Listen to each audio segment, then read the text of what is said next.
rain beads on his binoculars, each droplet distorting the line of Shermans cresting the hedgerow. The column breathes diesel and cordite. Track pins click, hulls groan, antennae hiss in the wet.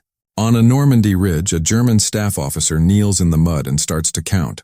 1 hull, 2, a dozen. He writes on a damp map case and remembers the figure that has haunted briefings, 49,234.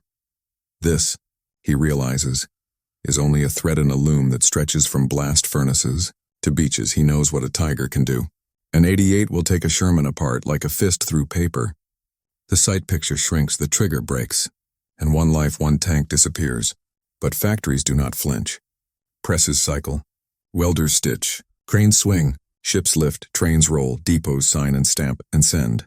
A single shot is final at the tip of a barrel. A convoy is patient at the scale of oceans, so he keeps tally, pencil ticking faster than his pulse, not out of bravado, but out of arithmetic. If one can kill one, what stops 10 or 100 arriving tomorrow? To answer that, we step back and trace the system ahead, step back from the ridge and zoom the map. The column we just saw belongs to a wider war, one that sprawls from Tunis to the Ruhr.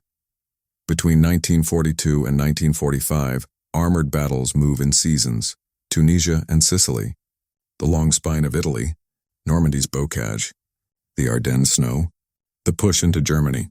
To the east, the tiger earns its name in forests and steppe. To the west, the Sherman becomes the Allied workhorse. 2 families anchor the comparison.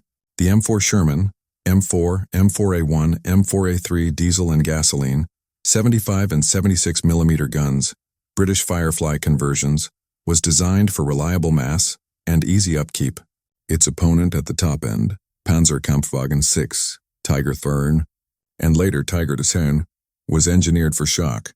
Thick plate, a high-velocity 88, painstaking assembly.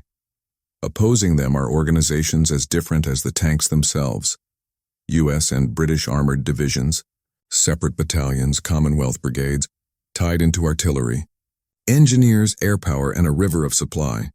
Against them, German Schwer Panzerabteilungen, heavy battalions parceled to corps and armies, superbly trained, yet chronically short of fuel, transport, and spares.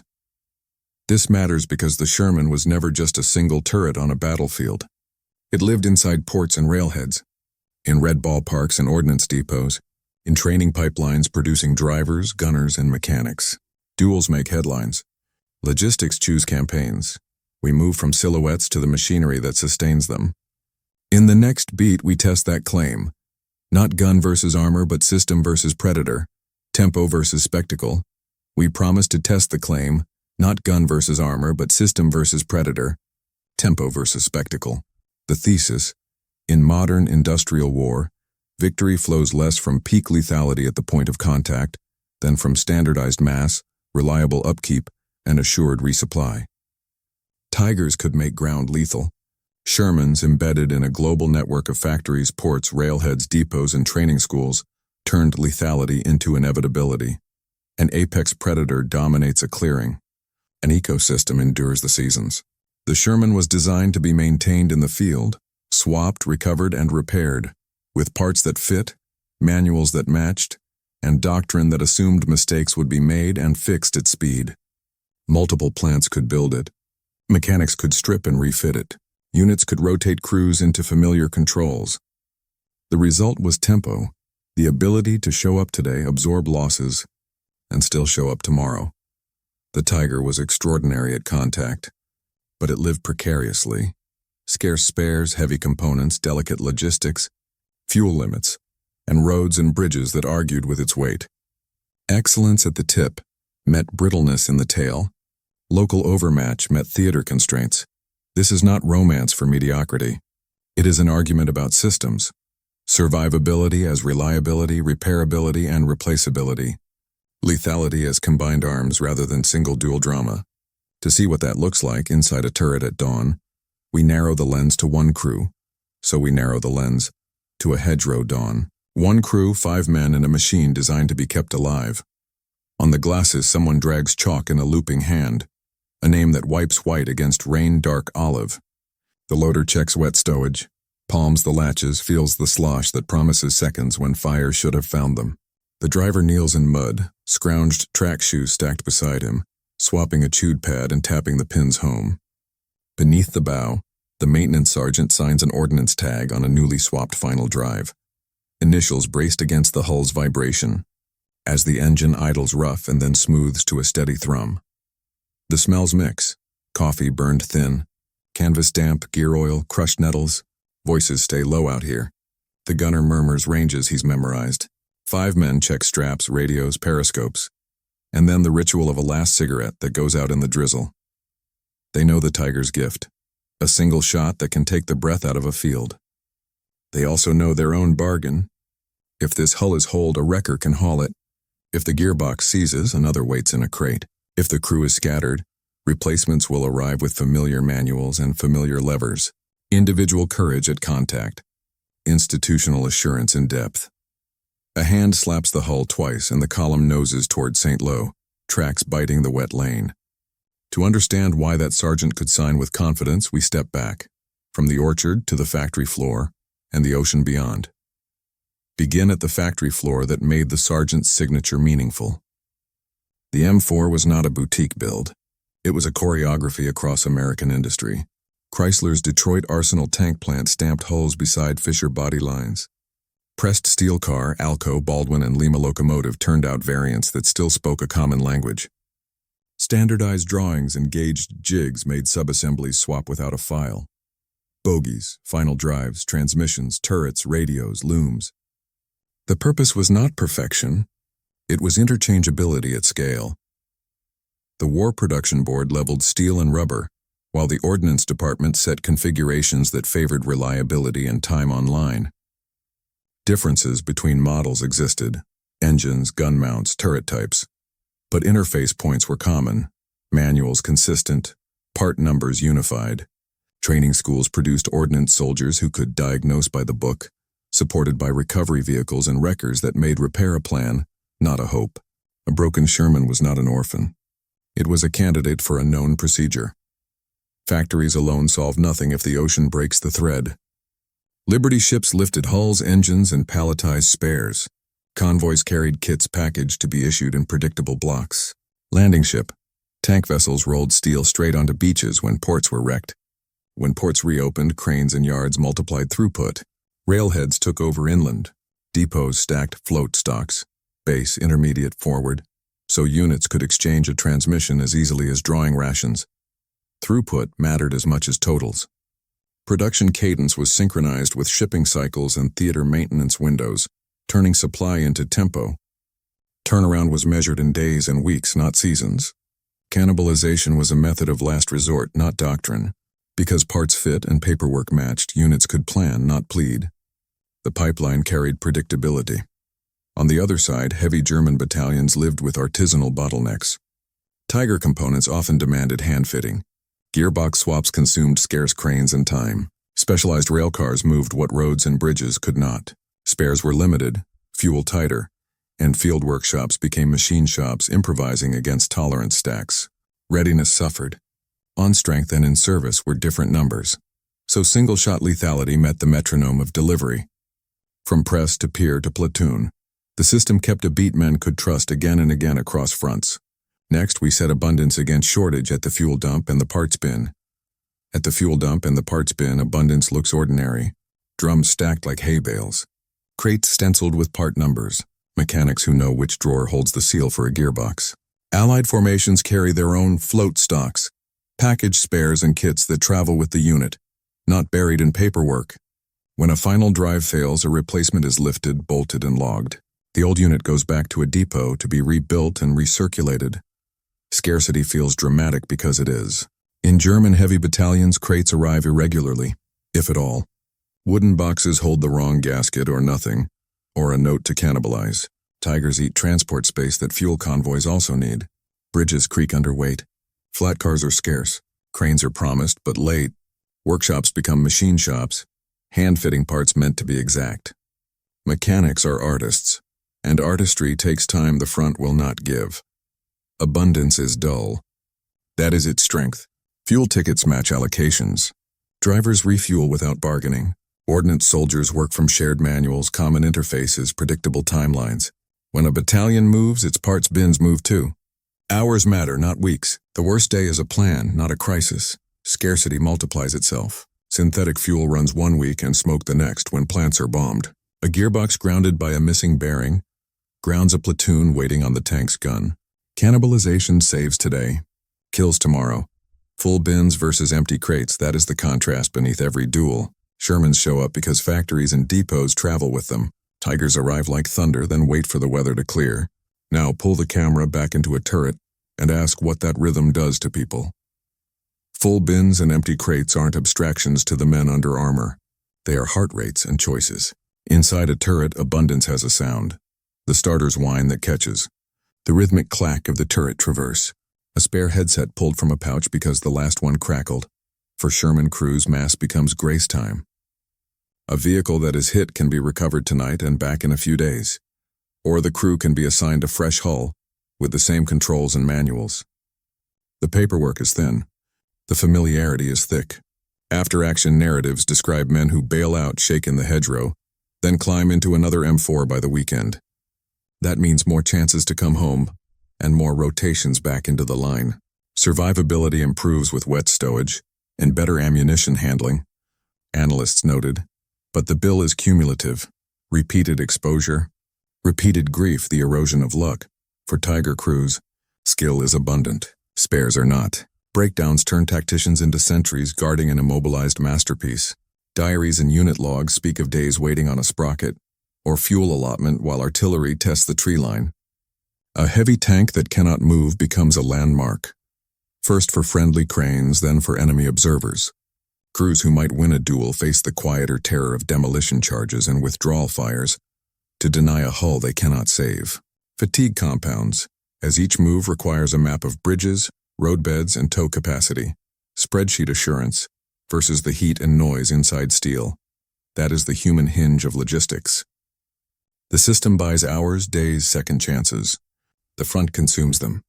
To see why the Allied side could keep buying time, we follow the wrenches, wreckers, and truck convoys that turn theory into a daily grinding advantage. Next, we map the maintenance flow. From the man who greases the traverse to the depot that rebuilds a seized final drive. The U.S. Army organized care in echelons: crew checks, unit mechanics, forward shops, general support, and depot. So every failure had a lane. Ordnance battalions pushed contact teams to the line with welders, spare assemblies, and forms that matched the parts on the truck. Recovery companies sent M32 armored repair vehicles, 5-ton wreckers, and the M26 Dragon Wagon to haul crippled hulls out of artillery range. Once behind the wire, standardized subassemblies made diagnosis routine and swaps fast. The bad unit rode rearward to a rebuild line that treated tanks as cores, not orphans. Tempo lived in the paperwork. G4 logs scheduled truckloads by priority, matched railheads to divisional needs, and tracked repair time in days, not wishes.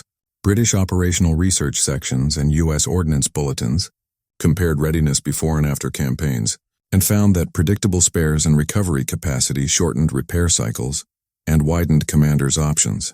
The numbers fill tables. The point is simple. When parts fit and transport is reserved, availability climbs. On the roads, the Red Ball Express turned velocity into a weapon.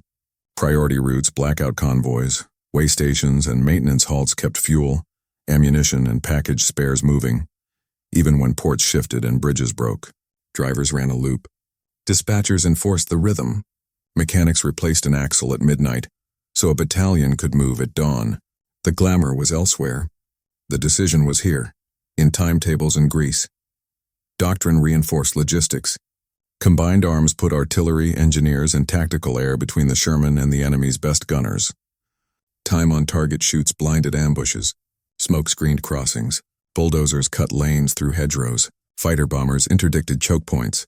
So heavy German armor arrived late, light on fuel and exposed to guns other than ours. The result, fewer tank versus tank duels. More battles decided by isolation, suppression, and maneuver. This scaffolding did not make crews invulnerable. It made them recoverable. It let commanders accept risk, knowing lost vehicles could be replaced and damaged ones returned to service. It also made commanders' maps honest and clocks reliable. Across the line, under nets in a dark wood, a Tiger workshop tries to answer with skill what it cannot answer with supply. Step into the trees and listen. Under the nets, the war goes soft, muffled to hiss and tap. A fitter in a dark shirt eases a torch over a stubborn sprocket hub, while a chain hoist takes the weight. He smells sap, acetylene, old oil. The puller groans. He taps the web with a brass hammer, measures, tries again. Skill, patient and exact, against tolerances that never forgave the lack of mass production. 10 meters away, the battalion commander has a map board balanced on a crate. Pencil lines make a funnel of lanes and hedges. Grease marks note culverts and a bridge with doubtful rating. Beside the map sit fuel chits. He can draw a flawless ambush. Fields of fire, masked approaches the time the sun slides off the trunks. He cannot invent fuel, cranes, or road strength. A runner brings news. One flat car delayed. A gearbox promised. Artillery ranging close. The fitter wins the fight. At last the hub breaks free with a sigh, and immediately meets another. A missing seal. A shipment late. A clock that refuses to stop. They are consummate professionals. Inside arithmetic. Courage and craftsmanship can kill in a minute. Attrition math returns the problem tomorrow. The choice before them is elegant tactics, set against the tempo they cannot match. And that contrast will decide more than any single duel, on any map. Step out of the dark wood, and unfold the map again. The fitter's win over a sprocket is real, but corpse-level movement matters. A tiger can dominate a kill sack. Sight picture, trigger break, wrecked silhouettes at the hedgerow mouth. Yet a corps shifts weight, trades space, replaces losses, and returns tomorrow with artillery, engineers, and fuel. Tactical brilliance wins minutes. Logistics buys days. Minutes are bloody. Days decide campaigns. Normandy shows the pattern. Local ambushes cut companies to pieces in the bocage, but depots, echelons, and truck columns kept the Allied front elastic until the break, when massed supply turned a seam into a flood. The retreat to the Seine was not a duel. It was a race supply sustained. In the Ardennes, heavy German armor made highlight reels at road junctions. Fuel, bridges, and spare parts wrote the ending, slowing spearheads until combined arms closed and counterattacked. Kill ratios impress. Operational tempo converts. A unit that kills 3 today but cannot move or refit forfeits the map to one that replaces 3 tonight and shifts a brigade at dawn. Highlight reels crown the predator. The scoreboard of movement and time rewards the ecosystem. That distinction births myths. Before we let them harden into certainty, we'll test the claims, fire risk, tiger invincibility, and what really killed tanks, against the surviving archival data. Before highlight reels ossify into memory, we test the claims against what the paperwork and recs can actually bear. British operational research teams walk the fields. U.S. ballistic labs cut into hulks. German unit diaries logged what rolled and what didn't. Their convergence doesn't erase heroism. It replaces mythic absolutes with bounded, sometimes uncomfortable nuance. Start with Ronsons. Early Shermans carried ammunition high and dry. Penetrations often ignited propellant and turned a hit into a fire. Crews remembered the nickname. Later production and refit moved rounds into protected floor bins and added wet stowage. Ordnance bulletins and ORS field studies recorded a clear drop in burn rates when ammunition discipline and stowage changed. Gasoline versus diesel mattered less than where the propellant sat, how it was handled, and how quickly a crew fought the fire. Now, the Tiger. As a fighting machine, it could be terrifying. Fine optics, a high-velocity 88, thick plate. Confronted on its terms, it killed quickly. Yet heavy battalions were few, their vehicles complicated to keep moving, and their readiness hostage to transport, fuel, and specialized spares. German maintenance logs show long periods of partial serviceability. March tables bent to bridge limits and tracked transporter availability. Tactical overmatch? Often. Strategic leverage? Rare. Finally, the sky. Pilot claims made headlines. Wreck counts made historians cautious. ORS teams found most tanks lost to anti-tank guns, artillery, and mines, not rockets. Air power's decisive contribution frequently ran through soft targets and movement. Columns scattered, bridges dropped, depots emptied, fuel train burned. The effect was tempo. The enemy arrived later, lighter and shaken, more than massed tank carcasses. We hold both truths, fearsome weapons and fallible systems. With the myths tested and parameters set, We can watch the summer of 1944. When ports opened, the pipeline hardened and arithmetic began to dictate options there. So, we watch the summer of 1944 arrive, and mathematics step from the margins onto the field. Cherbourg's cranes turn again. Beach dumps are rationalized. Temporary harbors and repaired quays shoulder weight, and truck routes harden into schedules. Operation Cobra tears a seam in the bocage. Through it pour not only tanks but depots on wheels. Gas, rations, spares, tires, clerks. Within weeks, the Red Ball loop runs.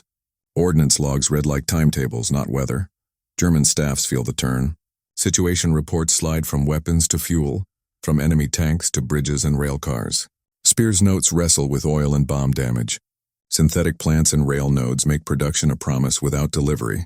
Heavy battalions keep their edge in a hedgerow mouth, then wait on a seal, a crane, a flat car, a fuel train that may not come. A tiger that must displace after firing becomes a problem of roads and gasoline. Cobra's breakout to Avranches is the visible symptom. The cause is rhythm. Allied depots catch stride, replacements flow. Artillery ammunition piles deep and commanders can risk, absorb, and resume.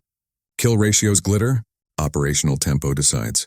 Maps that once hinged on a handful of heavy companies now bend to truck columns and repair cycles. Hope in tactical brilliance curdles into resignation before industrial momentum. The lesson is felt first as dust in hours. Later it will be doctrine. For now, we follow its consequences across the rest of the war. From the summer when arithmetic took over, to the peace that followed, the lesson hardened into doctrine. Staffs that had watched depots decide campaigns wrote manuals that put sustainment first, and lethality inside a wider system. Standardization became policy, rather than improvisation. Armies codified common interfaces, technical drawings, and maintenance echelons so a battalion could swap assemblies, not plead for miracles. Allies formalized interoperability, shared calibers, refueling standards, rail and bridge planning, so mixed formations could move and fight as one. Depot-level rebuilds turned tired hulls into serviceable cores. Prepositioned stocks and port plans made the first week of a crisis decisive on paper. The Sherman itself proved the point by longevity. It served on in Korea and beyond, rebuilt. Upgunned in some hands, re-engined in others, sustained by the same virtues. Parts that fit, controls crews recognized, workshops that could make one tank into another day. It was available.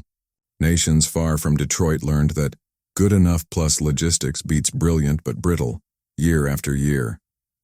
This shaped NATO's playbook: structure for recovery, routes reserved for fuel, training that marries mechanics to operators, a culture that prizes readiness rates. The post-war West bet on fleets designed for sustainment rather than singular wonders. That bet echoes our thesis. Victory favored an ecosystem, reliable, repairable, replaceable, over the solitary predator. Hold that frame, as we step back and ask what, beyond tanks, the ecology of victory really means. Doctrine hardened into checklists, but the pattern is biological. Stop thinking only in duels. Think in habitats. Survivability in industrial war means three things in concert: reliability, repairability, and replaceability. Armor and guns matter. So do wrenches, cranes, and ships. The tiger was a formidable organism, superb in its niche. Thick hide, eyesight, devastating bite. Yet it demanded a dense food chain, fuel in quantity, spares with precision, roads and bridges that could bear its weight, transport that arrived on time. Starve the habitat and the predator weakens regardless of its claws. The Sherman lived inside a larger, resilient ecosystem. It was standardized across factories, legible to mechanics, and compatible with doctrine that brought artillery, engineers, and air power to the same clearing. Its regeneration rate was high. Recover, rebuild, replace, retrain. Predation could be terrifying. Replenishment was relentless. Campaign outcomes reflected that ecology. Local kill ratios could impress. Operational tempo converted effort into movement. Commanders could accept risk because the system reconstituted force faster than the front consumed it. The moral cost did not vanish, losses counted in names, but it protected more lives over time by shortening wars and maintaining initiative. The lesson reaches beyond tanks. Modern victory is composite: production, transport, maintenance, training, and the discipline to synchronize them. Weapons win minutes. Systems win seasons. Hold that frame as we step from theory back to things you can touch. The stamped plate, the scuffed track, the marks of pencil left under rain. So we lay the artifacts on a table. First, a Detroit Arsenal data plate, stamped, riveted, utilitarian. You can read the maker, model, and serial impressed into steel like a promise. It is small, but it still carries an assembly line. The jigs, gauges, and shifts that turned ore into hulls. Hulls into units, units into columns across a continent. Next, a Tiger track link scuffed and heavy enough to bow a shelf. Its pinholes are slightly oval from miles of mud. Clay still clings in the recesses. It is beautiful in the way bridges are beautiful. Overbuilt, exacting, unkind to weak roads. One link means nothing without 100 more. A rail car, a crane, and fuel that must arrive on a timetable. Last, a field notebook. The pages ripple from rain. Hatch marks tally kills and losses. Names and dates crowding margins where the pencil pressed too hard. Here is the human counter to the factory's anonymity. We leave the table with truths in view. Human hands counting terror. Systems counting output. The duel mattered. The delivery won. Did someone in your family crew fix or supply these machines? We'd love to hear those stories in the comments. Names, units, dates if you're comfortable. Which metric do you think tells the truth here? Production totals, readiness rates, days to repair, or something we missed? Point us to sources worth featuring. Unit logs, ORS analyses, ordnance bulletins, depot diaries. We read what you share. If this deep dive hit the mark, subscribe for more logistics first history, and pass it to a friend who loves the hidden gears behind famous battles. Research welcome too.